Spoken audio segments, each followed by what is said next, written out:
Baada ya shukurani, ninakuhusieni ikiwa ni pamoja na kuihusia nafsi yangu. Ninachokuhusieni ni juu ya swala zima la kumcha Mwenyezi Mungu Subhanahu wa Ta'ala, lianna taqwa Allahi miftahu dunya wal akhirah, kwa kuwa kumcha Mwenyezi Mungu Subhanahu wa Ta'ala ndio ufunguo wa mambo ya duniani pamoja na akhira. Ukitaka kufungukiwa katika dunia hii na akhira, basi wewe husisha katika maisha yako uchaji Mungu. Ndugu zangu katika iman, inna Allah ta'ala khalaqa al-mauta wal hayata bala'un lil ibadi.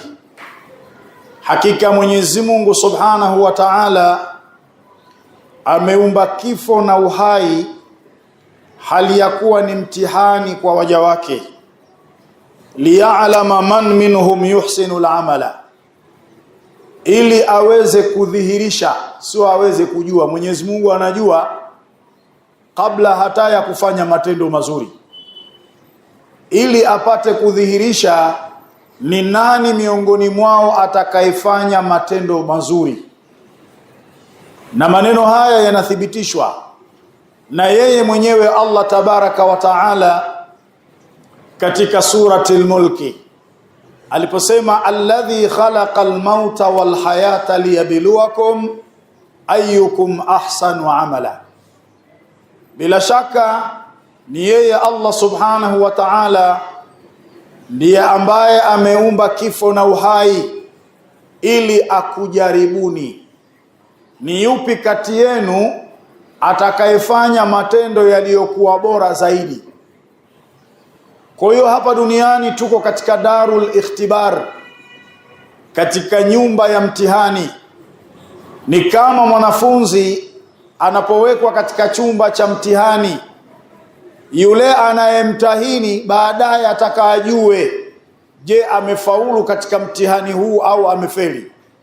Ndivyo ilivyo kwetu sisi. Allah Subhanahu wa Ta'ala ametuleta katika dunia hii tukiwa katika darul ikhtibar, katika nyumba ya mtihani. Na mtihani wenyewe Allah Subhanahu wa Ta'ala anataka aone ayu ahsani amala, ni yupi kati yetu atakayefanya matendo yaliyokuwa bora zaidi.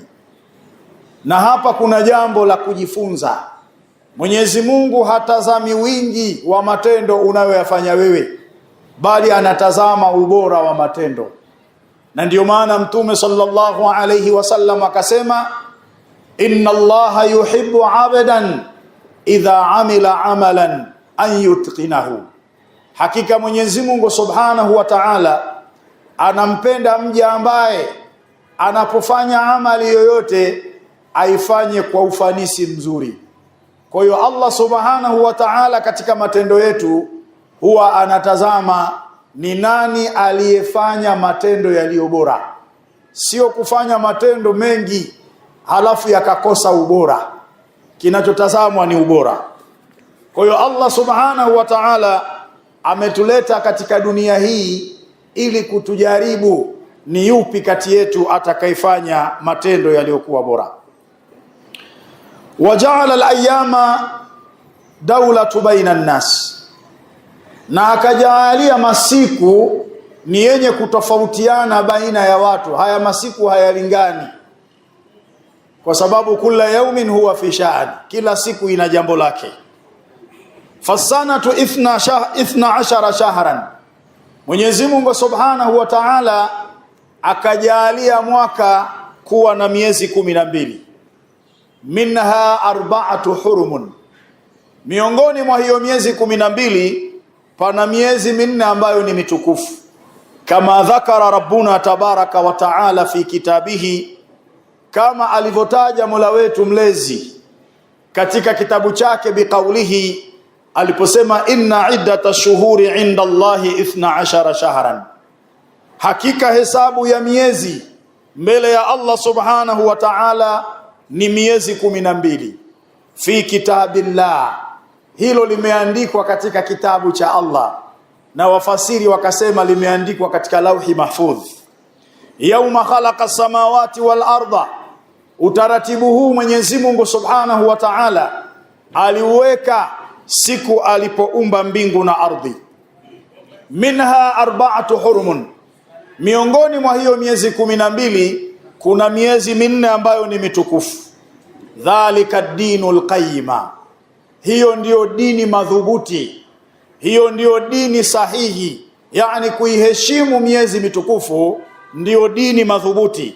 Fala tadhlimu fihinna anfusakum, basi msidhulumu katika hiyo miezi nafsi zenu. Nini tunachojifundisha katika aya hii ndugu zangu katika imani? Tunachojifundisha katika aya hii, hutakiwi kufanya dhulma katika hii miezi mitukufu, japokuwa dhulma ni jambo lililoharamishwa katika miezi yote, lakini kufanya katika hii miezi mitukufu a'dhamu inda Allah, ni madhambi makubwa mno mbele ya Mwenyezi Mungu Subhanahu wa Ta'ala. Na miongoni mwa miezi mitukufu iliyotukuzwa na Allah ni huu mwezi tunaoishi, mwezi mtukufu wa Rajab. Wa khassa Allah Ta'ala al-arba'ata al-ashhur al-hurma bidhikri, na akaihusisha Mwenyezi Mungu Subhanahu wa Ta'ala miezi minne mitukufu kwa kuitaja. Na jambo lolote linalohusishwa na Allah, jambo hilo huwa ni maalumu sana, linapewa umuhimu wa peke yake. Kwa hiyo Allah Subhanahu wa Ta'ala ameihusisha miezi minne. Wanaha ani dhulmi, na akakataza kufanya dhulma kwenye hiyo miezi minne. Na tunapozungumza dhulma, kuna mtu kuidhulumu nafsi yake, lakini kuna mtu kumdhulumu mwenziwe. Zote hizi ni dhulma. Kuidhulumu nafsi yako ni pale unapotenda maasi. Mwenyezi Mungu Subhanahu wa Ta'ala amekukataza zina, akasema wala taqrabu zina innahu kana fahishatan wa sa'a sabila, na wala musikaribie zina, hakika zina ni uchafu na ni njia mbaya. Wewe unaenda kuzini, hapo utakuwa umeidhulumu nafsi yako. Lakini Allah Subhanahu wa Ta'ala akasema innamal khamru wal maisir wal ansab wal azlam rijsum min amali shaitani fajtanibuhu, akasema hakika pombe, kamari, bangi, ramli ni uchafu, jiepusheni navyo. Kisha wewe unaenda kupiga ramli, hapo hapo unaenda kutumia ulevi, unakwenda kucheza kamari, unakwenda kuabudia masanamu, utakuwa umeidhulumu nafsi yako. Tena miongoni mwa haya yaliyotajwa kuna dhulma kubwa hapa. Hakuna dhulma iliyokuwa kubwa kama kumshirikisha Mwenyezi Mungu Subhanahu wa Ta'ala. Sasa katika miezi hii mitukufu Allah anasema fala tadhlimu fihinna anfusakum, msidhulumu ndani yake nafsi zenu, japokuwa dhulma imekatazwa hata katika miezi mingine. Lakini pia kuidhulumu nafsi yako, Allah Subhanahu wa Ta'ala amekataza riba, kisha wewe unakwenda kula riba. Mwenyezi Mungu Subhanahu wa Ta'ala amekataza kusema urongo, kisha wewe wasema urongo. Zote hizi ni dhulma juu ya nafsi yako. Lakini kumdhulumu Muislamu mwenzio ni pale utakapofungua kinywa chako ukatumia ulimi wako kumtukana au kumsengenya au kumsingizia, au ukanyanyua mkono wako kwa ajili ya kumdhuru.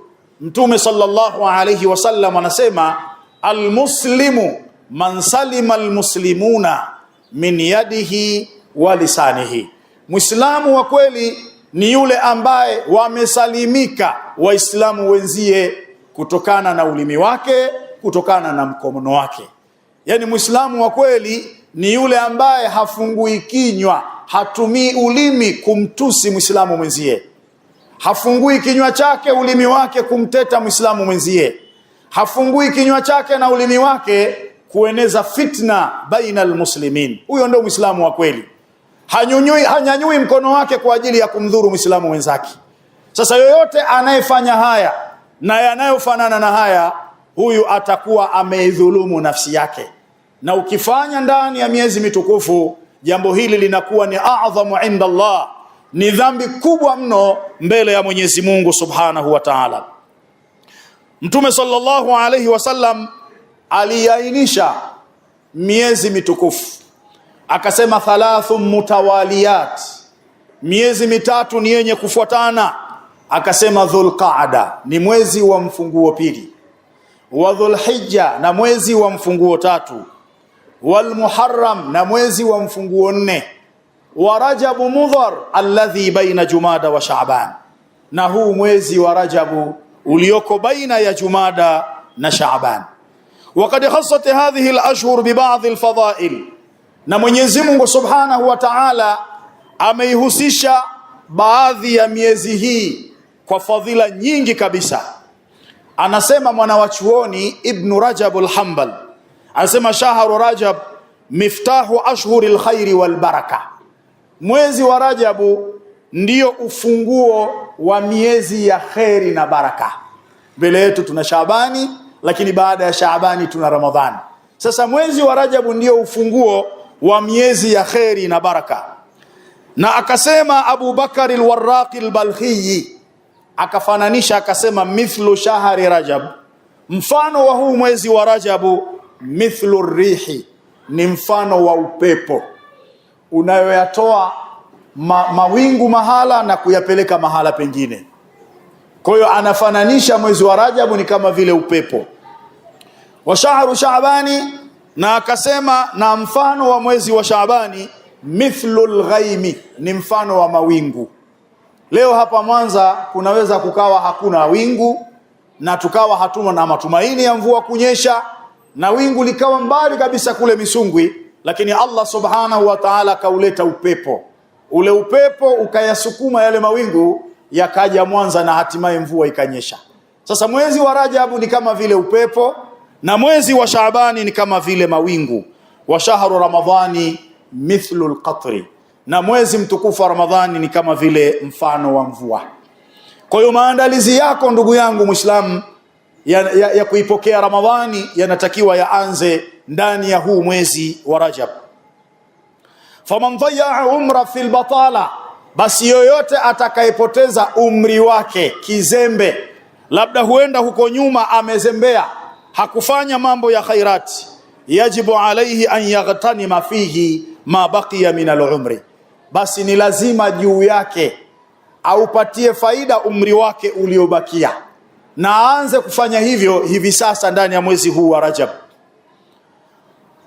Fa intihazul fursa, kwani kuchangamkia fursa, bil amali salihi, kwa kufanya matendo mema, fi hadha shahri, katika mwezi huu wa Rajabu, ghanimatun, kuna faida kubwa, kuna kujipatia ngawila. Waqtinamu awqatihi bitaati, na unatakiwa ujipatie faida kwa kufanya taa ndani ya mwezi huu mtukufu wa Rajab, kwani kufanya hivyo lahu fadhilatun adhima, kuna faida kubwa. Nini unachotakiwa kukithirisha kufanya ndani ya mwezi huu wa Rajab? Jitahidi sana kufunga zile funga za sunna, na hutuba ya Ijumaa iliyopita tulielezea juu ya hilo. Jitahidi kufunga yaumul ithnaini wa yaumul khamis, siku ya Jumatatu na siku ya Alhamis. Lakini kadhalika jitahidi sana kufunga katika ayyamul bidh, yale masiku meupe, mwezi 13 na mwezi 14 na mwezi 15. Lakini kama hapana budi unataka kuzidisha, basi funga ile saumu aliyokuwa akifunga Nabiyullah Daudi alayhi masalam. Na tukakusomeeni khutba ya hadithi ya Mtume sallallahu alaihi wasallam, ya kwamba Mtume sallallahu alaihi wasallam anasema ahabbu siyami ila Allahi siyamu Daudi, funga ipendezayo mno mbele ya Mwenyezi Mungu Subhanahu wa Ta'ala ni funga aliyokuwa akifunga Nabiyullah Daud. Kana yasumu yauman wa yaftiru yauman, alikuwa anafunga siku moja na anafungua siku moja. Ni vizuri kufunga funga hiyo kama unataka kuzidisha ndani ya mwezi huu mtukufu wa Rajab. Tumuombe Mwenyezi Mungu Subhanahu wa Ta'ala atuwafikie juu ya kutenda khairati ndani ya huu mwezi mtukufu wa Ramadhan wa Rajab.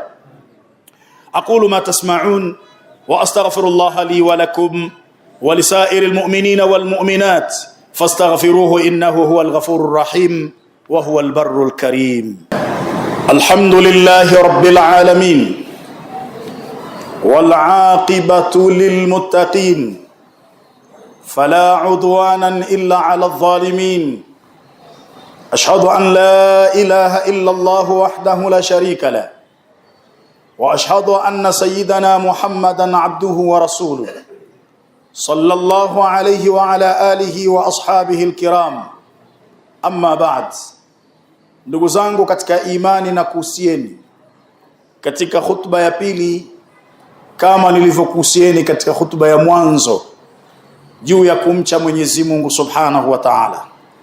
Tuko ndani ya mwezi mtukufu wa Rajab, katika miezi iliyotukuzwa na Allah tabaraka wa Ta'ala.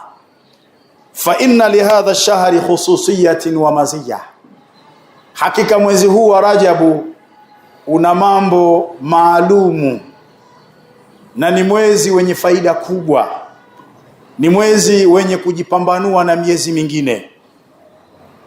Na faida yake au miongoni mwa faida zake, bi an ja'ala Allahu ta'ala fihi mu'jizatan 'azima li sayyidina Muhammadin sallallahu alayhi wasallam, ni kwa kile kitendo cha Allah subhanahu wa ta'ala ndani ya huu mwezi wa Rajabu kujalia muujiza mkubwa kwa mtume wetu Muhammad sallallahu alayhi wasallam. Wa hiya mu'jizatul Isra'i wal Mi'raj, nao ni muujiza wa kumwandalia safari ya Isra na Mi'raj, allati sharafahu Allahu biha duna sa'iril anbiya, safari ambayo Allah tabaraka wa Ta'ala amempa sharafu kupitia safari hiyo kinyume na baki ya manabii wengine waliotangulia. Haithu atla'ahu Allahu ala ajaibil alamil ulwi, kwa namna ambavyo Mwenyezi Mungu Subhanahu wa Ta'ala alimdhihirishia mtume wetu Muhammad sallallahu alaihi wasallam maajabu ya ulimwengu wa juu. Fa'adhama makanatahu baina al-anbiya'i wa rafa'a maqamahu, Allah Subhanahu wa Ta'ala akaikuza heshima yake baina ya mitume wengine na akainyanyua hadhi yake. Mtume sallallahu alaihi wasallam amepata heshima kubwa mno alipoandaliwa safari na Allah tabaraka wa Ta'ala ya kutokea Maka kwenda Baitul Maqdis, na kutoka pale Baitul Maqdis kwenda mbinguni na kufikishwa katika ulimwengu wa juu, tukio ambalo hajawahi kupewa yoyote miongoni mwa manabii. Lakini Allah tabaraka wa Ta'ala ni kwa nini alilileta tukio hili? Aliamua kulileta tukio hili baada ya kujiri matukio mazito ya aina tatu kwa mtume wetu Muhammad sallallahu alaihi wasallam. Pana mambo mazito yalipita kwa mtume wetu Muhammad sallallahu alaihi wasallam. Allah subhanahu wa Ta'ala akaamua kumliwaza kwa kumletea safari ya Isra na Mi'raj. Tukio la kwanza tunafahamu sisi sote, mtume sallallahu alaihi wasallam alipowalingania watu katika kumwabudu Allah tabaraka wa Ta'ala mmoja peke yake na wasimshirikishe na yoyote, na kuwataka waache kuabudia masanamu, wamwabudu Allah peke yake. Alipofanya da'wa hii, mtume alipata upinzani mkubwa, na walijaribu Makuraishi kwenda kwa Abu Talib kumwambia mkanye mtoto wa ndugu yake. Liliposhindikana hilo, walifanya kitu kinachoitwa hisar, walimzingira mtume sallallahu alaihi wasallam. Na hisar maana yake ni nini? Waliandika mkataba kwamba Bani Hashimi na Bani Abdul Muttalib wasioleane na Makuraishi, wasiuziane na Makuraishi, kusiwe na muamalat baina yao, matendeano ya kazi, wala wasikae pamoja nao wala wasizungumze pamoja nao. Uadui ukashtadi ndani ya mji wa Makka. Abu Talib akaonelea, kwa uadui huu tukiishi ndani ya Makka tutakuwa hatuko salama. Maadui wanaweza wakaja nyakati za usiku wakachoma nyumba zetu. Abu Talib akaihamisha familia yake, akawachukua Bani Hashim wote na Bani Abdul Muttalib, wakaenda kando kando ya mji wa Makka katika bonde ambalo baadaye liliitwa Shi'bi Abi Talib, kwa sababu kula alikaa mtume pamoja na Abu Talib. Lakini walitumia chakula mpaka kikamalizika, wakawa wanakwenda kuchukua chakula mjini Makka kwa siri mpaka pesa zao zikamalizika. Vikawa vinasikika vilio vya watoto wa Bani Hashim na Bani Abdul Muttalib katika shiibi Abi Talib, na wanawake wakilia kwa njaa, mpaka hawa Makuraishi wao kwa wao wakageukana, wakasema haiwezekani sisi tunakula, tunakunywa, tunalala vizuri, na hali ya kuwa watoto wa ndugu zetu wako kule jangwani wanaathirika na njaa. Wakaamua kwenda kuvunja ule mkataba. Na hapa pana maajabu yalijitokeza. Ule mkataba ulioandikwa na ukawekwa katika Al-Kaaba, maandishi yote yaliliwa isipokuwa jina la Mwenyezi Mungu Subhanahu wa Ta'ala. Ulipovunjwa ule mkataba, walipotoka kule katika hisar, katika mzingiro, afya ya Abu Talib ilidhoofika, akaanza kuumwa, hatimaye akafa. Lakini baada ya hapo Bibi Khadija ambaye alisacrifice mali zake kwa ajili ya kumnusuru mtume na Uislamu, naye pia afya yake ikadhoofika, akaanza kuumwa, akafariki. Mtume sallallahu alaihi wasallam nguzo mbili akawa amezipoteza, mpaka mwaka huo ukaitwa ni Amul Huzni, mwaka wa huzuni. Tunausoma katika tarehe ya Uislamu.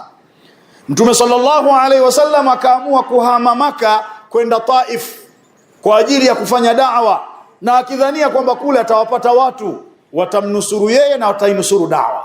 Lakini alipofika Taifu, wale watu wa Taifu wakamkusanyia vijana wa kihuni, ikawa wanampiga Mtume sallallahu alaihi wasallam kwa mawe. Mwili wa Mtume ukachirizika damu, mpaka viatu vya Mtume sallallahu alaihi wasallam vikajaa damu. Jibril alayhi salamu anashuka, anamwambia ya Muhammad, Muhammad, Allah subhanahu wa ta'ala anakutolea salamu, na anasema yuko tayari kwa lolote utakalolitaka, hata kuikutanisha milima hii miwili kuwaangamiza yuko tayari.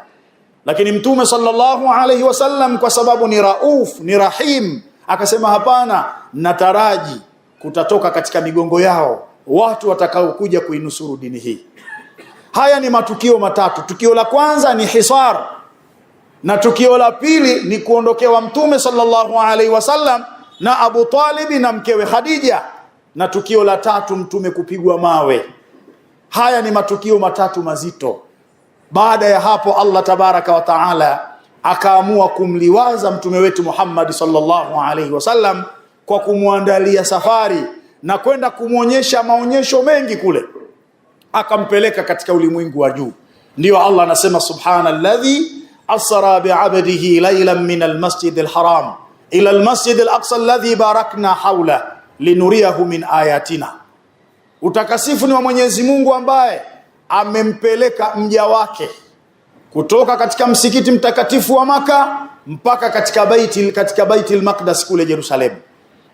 Na wanawazuoni wanasema Allah aliposema subhanalladhi asra bi'abdihi, alipotumia neno abdu, ina maana Mtume sallallahu alaihi wasallam usriya biruhi wa jasadi, alipelekwa kule kwa roho na kiwiliwili, kwa sababu hawezi kuitwa abdu.